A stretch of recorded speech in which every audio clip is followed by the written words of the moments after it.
Market से पैसा कमाना चाहते हो लेकिन समझ नहीं आ रहा कैसे। म्यूचुअल फंड में इन्वेस्ट करें या ईटीएफ में, इंट्राडे करें या swing trading, short term investing करें या long term investing, fundamental analysis करें या टेक्निकल। आपके इन सारे सवालों के जवाब दूंगा मैं अपने इस चैनल पर। नमस्कार दोस्तों, इन्वेस्ट इन मोमेंटम चैनल पर आपका स्वागत है। आज से मैं शुरू करने जा रहा हूं स्टॉक मार्केट क्लासेस। अगर आप भी स्टॉक मार्केट में नए हैं और स्टॉक मार्केट सीखना चाहते हैं तो मेरी इन क्लासेस की सीरीज़ को ध्यान से देखना, क्योंकि मैं आने वाले 2 दिनों में आपको पूरी स्टॉक मार्केट की ABCD सिखाने वाला हूं। तो इन 2 दिनों में आने वाले सारे वीडियोस को ध्यान से देखना। पहले कुछ बेसिक्स हैं जो थोड़े बहुत आपको पता होने चाहिए मार्केट में एंटर होने से पहले, जैसे कि स्टॉक मार्केट क्या है, स्टॉक एक्सचेंज क्या है, ब्रोकर क्या होता है, डीमैट अकाउंट क्या होता है, ट्रेडिंग क्या होती है और ये कितने टाइप की होती है, शॉर्ट टर्म इन्वेस्टिंग और लॉन्ग टर्म इन्वेस्टिंग क्या होती है। तो चलिए वन बाय वन शुरू कर लेते हैं। आसान शब्दों में स्टॉक मार्केट जो है वो मार्केट ऑफ स्टॉक्स है। जिस तरह मार्केट में गुड्स की बाइंग और सेलिंग होती है, उसी तरह से स्टॉक मार्केट में स्टॉक्स की बाइंग और सेलिंग देखने को मिलती है, और इसी प्रोसेस को ट्रेडिंग बोलते हैं, जो आपने कॉमनली सुना ही होगा। स्टॉक मार्केट में हर एक स्टॉक एक कंपनी को रिप्रेजेंट करता है। उस कंपनी के कुछ फाइनेंशियल डाटा होते हैं, जैसे कि market cap, book value, price to earning ratio, face value और भी बहुत कुछ। जैसे जैसे कंपनी का बिजनेस ग्रो होता है, उसकी अर्निंग अच्छी आती है, वैसे वैसे स्टॉक का प्राइस भी बढ़ता रहता है। स्टॉक मार्केट में अगर स्टॉक के बायर्स ज़्यादा हैं तो स्टॉक का प्राइस बढ़ जाता है, और यदि स्टॉक के सेलर्स ज़्यादा हैं तो उसका प्राइस गिर जाता है। तो आई होप आप स्टॉक मार्केट का ओवरव्यू सीख गए होंगे। अब चलते हैं हमारे नेक्स्ट स्टेप की तरफ, दैट इज़ स्टॉक एक्सचेंज क्या होता है। सो फ्रेंड्स, जो हमने स्टॉक ट्रेडिंग डिस्कस की वो परफॉर्म की जाती है स्टॉक एक्सचेंज के ऊपर। भारत में 2 स्टॉक एक्सचेंजेस हैं।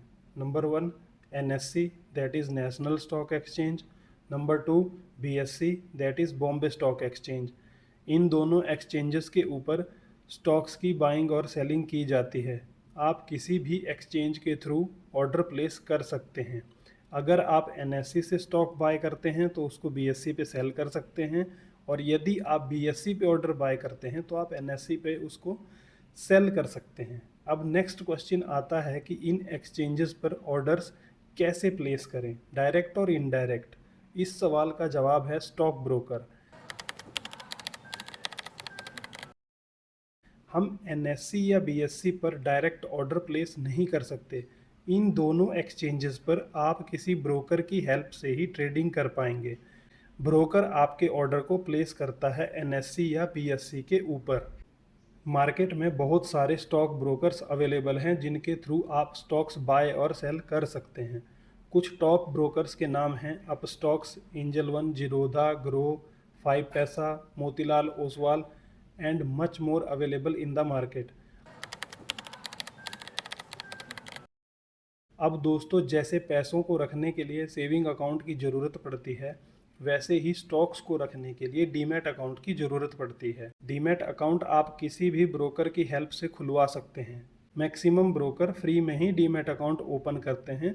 उनके AMC चार्जेस होते हैं, लेकिन डीमैट अकाउंट ओपनिंग फ्री होती है। कई लोगों के मन में ये सवाल जरूर होता है कि अगर स्टॉक ब्रोकर हमारे शेयर लेके भाग गया तो। सो फ्रेंड्स, असली बात यह है कि आप ब्रोकर के थ्रू डीमैट अकाउंट ओपन जरूर करवाते हैं, लेकिन वो ओपन होता है CDSL पर, जो कि एक सरकारी इंस्टीट्यूशन है। CDSL means central depository services limited. सारे शेयर्स T+1 डे में CDSL के डीमैट अकाउंट में क्रेडिट हो जाते हैं, और आप उनको चेक भी कर सकते हैं। इसके ऊपर अगर डिटेल्ड वीडियो चाहिए तो कमेंट सेक्शन में बताना, मैं आपके लिए उसके ऊपर भी एक डिटेल वीडियो बना दूंगा। मोर ओवर, आप CDSL के थ्रू अपने स्टॉक्स को अपने फैमिली मेम्बर्स को भी गिफ्ट कर सकते हैं। अब NSE और BSE के ऊपर कुल मिलाकर 4000 प्लस स्टॉक लिस्टेड हैं, जिनमें डेली ट्रेडिंग होती है। हज़ारों करोड़ के ट्रांजैक्शंस डेली होते हैं। अब इतनी बड़ी मार्केट बिना रूल्स के तो चल नहीं सकती। कोई तो एक इंस्टीट्यूशन होना चाहिए इसको रेगुलेट करने के लिए। तो उस इंस्टीट्यूशन का नाम है सेबी। पूरा नाम है securities exchange board of India. अभी रिसेंट जेन स्ट्रीट फ्रॉड के बारे में आपने सुना ही होगा। ऐसे सारे फ्रॉड को मार्केट में आइडेंटिफाई करने का काम सेबी करती है और उन फ्रॉड करने वाली कंपनियों के अगेंस्ट एक्शन लेने का राइट भी सेबी के पास है। तो ये हो गई स्टॉक मार्केट, स्टॉक एक्सचेंज और ब्रोकर की शॉर्ट डिटेल्स। अब बात करते हैं ट्रेडिंग की।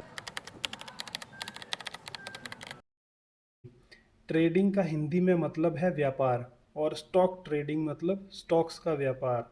स्टॉक ट्रेडिंग में हम एक प्राइस लेवल के ऊपर स्टॉक को खरीदते हैं और हायर लेवल पे उस स्टॉक को बेच के हम प्रॉफिट अर्न करते हैं। अगर हम थोड़े समय के लिए स्टॉक को होल्ड करते हैं तो उसको ट्रेडिंग कहते हैं और लॉन्ग टर्म के लिए होल्ड करते हैं तो उसको इन्वेस्टिंग बोलते हैं।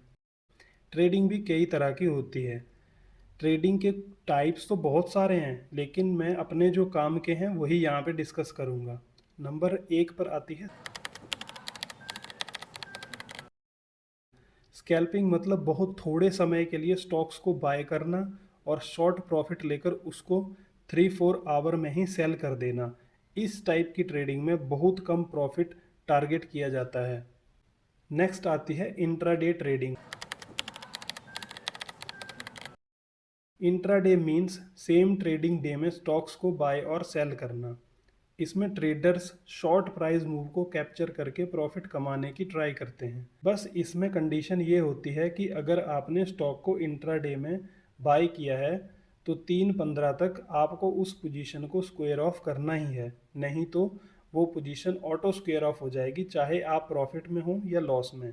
नेक्स्ट आती है स्विंग ट्रेडिंग और मोमेंटम ट्रेडिंग। स्विंग ट्रेडिंग में ऐसे स्टॉक्स को ट्रैक किया जाता है जिनमें रीसेंट प्राइस ट्रेंड चल रहा हो और वो प्राइस ट्रेंड हाई वॉल्यूम पे जनरेट हो रहा हो। इस टाइप की ट्रेडिंग में स्टॉक्स को डेज और इवन वीक्स तक होल्ड किया जाता है। परसेंटेज ऑफ प्रॉफिट इस ट्रेडिंग में ज़्यादा होता है। इसमें टेक्निकल एनालिसिस पे ज़्यादा फोकस किया जाता है। नेक्स्ट टाइप की ट्रेडिंग है पोजिशनल ट्रेडिंग। इस ट्रेडिंग में एक तो स्टॉक को लंबे समय के लिए होल्ड किया जाता है जो कि वीक्स, मंथ्स और इवन ईयर्स में भी हो सकता है। पोजिशनल ट्रेडिंग में टेक्निकल एनालिसिस के साथ साथ फंडामेंटल एनालिसिस पर भी जोर दिया जाता है। जैसे जैसे स्टॉक्स की अर्निंग बढ़ती जाती है स्टॉक का प्राइस भी बढ़ता रहता है।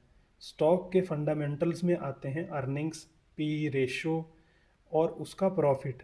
ये सब मैं आपको एग्जांपल के साथ डिटेल में समझाऊंगा कि फंडामेंटल एनालिसिस क्या होती है, टेक्निकल एनालिसिस क्या होती है, एक ट्रेंड को कैसे आइडेंटिफाई करना है। बस आप पूरी लर्निंग सीरीज़ को ध्यान से देखना। उम्मीद है इस वीडियो में आपको मैं जो नॉलेज देना चाहता था वो आपको मिली होगी। कुछ कहना चाहते हैं, पूछना चाहते हैं, कमेंट बॉक्स आपके लिए हमेशा खुला है। मेक श्योर कीजिए आपने वीडियो को लाइक किया है, चैनल को सब्सक्राइब किया है और बेल आइकन को दबाया है ताकि आने वाले वीडियोस की नोटिफिकेशन आपको मिल सके। तो आज के लिए इतना ही। जय हिंद, जय भारत।